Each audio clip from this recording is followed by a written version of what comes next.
Hi guys, welcome back to brand new series of React interview question and answer। आज है हमारा day 2 React interview question and answers का।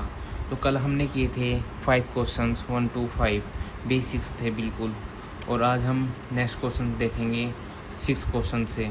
तो कल मैंने आपको बहुत सारे क्वेश्चन कराए, तो आज का 6th question, what is state क्या होता है रिएक्ट में। जैसे आपको पता होगा जावास्क्रिप्ट में वेरिएबल होते थे, आप उसको अपडेट, स्टोर, वैल्यू वगैरह असाइन करते थे, इसमें हम स्टेट बोलते हैं उनको। तो स्टेट क्या होता है, स्टेट यूज होती है स्टोर करने के लिए डेटा जो चेंज होती है ओवर ए टाइम। लेकिन जब आप स्टेट को अपडेट करेंगे तो क्या होगा, रेंडर होगी किस पे, ब्राउज़र पे। मतलब जब भी आपने कुछ भी अपडेट किया किस में, स्टेट में, तो वो आपकी कंपोनेंट पे, स्टेट कंपोनेंट पे क्या होगी, रेंडर हो जाएगी। जैसे कि आपने ये नेम सेट नेम किया और ये यूज स्टेट लिया और उसके अंदर आपने इनिशियलाइज कर दिया हाई से, तो const name set name use state high से इनिशियलाइज कर दिया।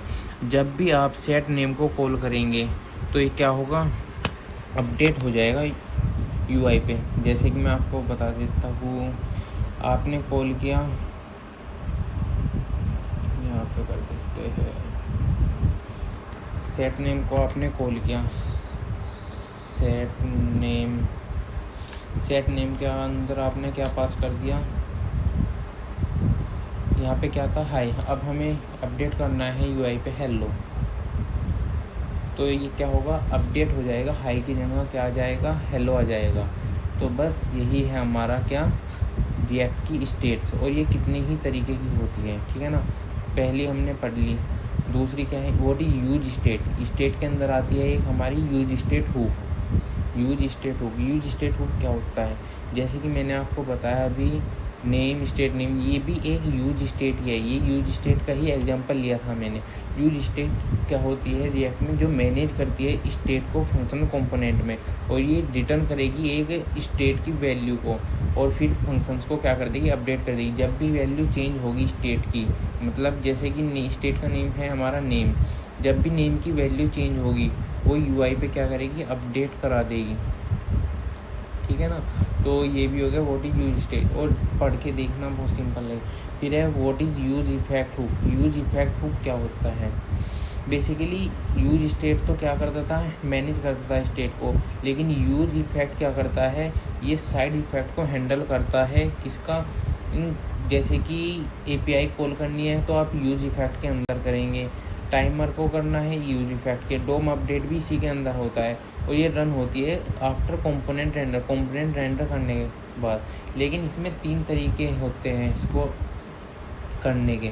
सबसे पहला क्या है कि, मैं इसको हटा देता हूँ, एक सेकेंड।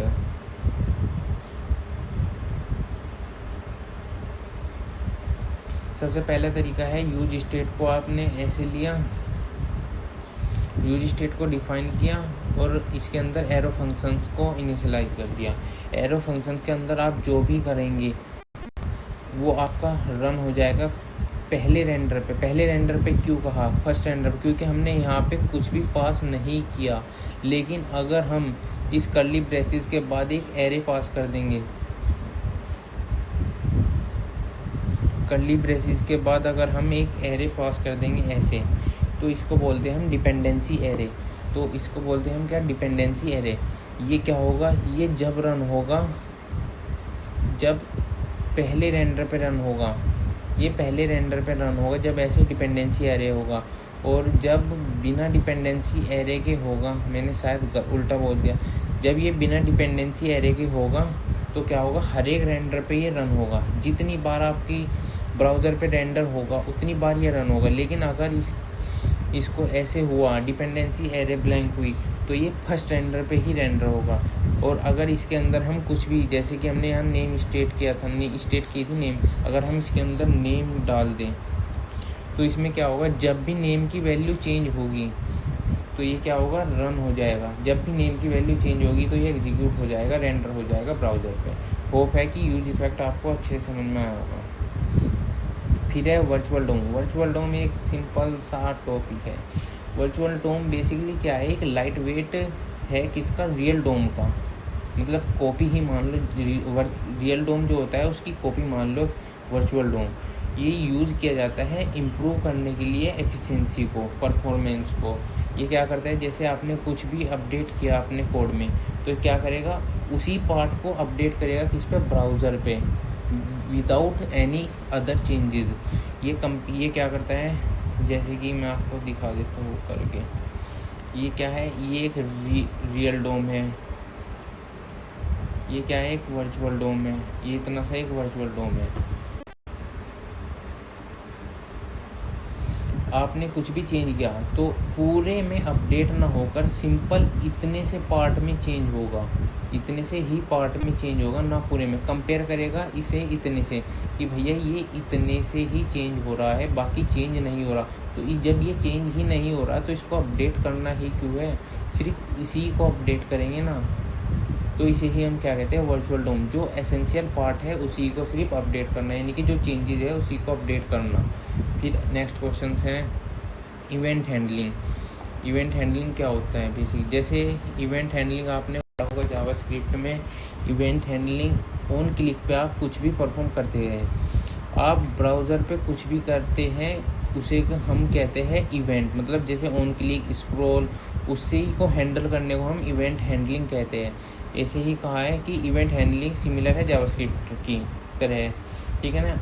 पासिस करते हैं इवेंट हैंडलर इंस्टेंस स्ट्रिंग, और रिएक्ट ऑटोमेटिकली हैंडल कर देता है ब्राउज़र पे, ठीक है ना। तो इसे कैसे यूज़ करते हैं, हमने एक बटन क्रिएट किया और इस पर हमने ऑन क्लिक इवेंट लगाया, ऑन क्लिक हैंडल क्लिक। तो ये क्या करेगा, हैंडल जब भी बटन पे क्लिक होगा तो ये कॉल जाएगी हैंडल क्लिक के पास। किसके पास जाएगी, यहाँ से कॉल जाएगी हैंडल क्लिक फंक्शन के पास, और ये फंक्शन रन हो जाएगा। और फिर क्या होगा, अलर्ट का पॉपअप आ जाएगा कि भैया बटन क्या हुआ, क्लिक किया गया है। ये पॉपअप इसीलिए है। होप है ये सब आपको समझ में आए होंगे 5 क्वेश्चंस। वीडियो ज़्यादा लंबी नहीं करूँगा, सिंपल से 5 क्वेश्चंस है। अगर आपको अच्छे लगे हो तो लाइक, सब्सक्राइब और कमेंट में ज़रूर बताना कैसे लगे आपको क्वेश्चन आंसर। Thank you.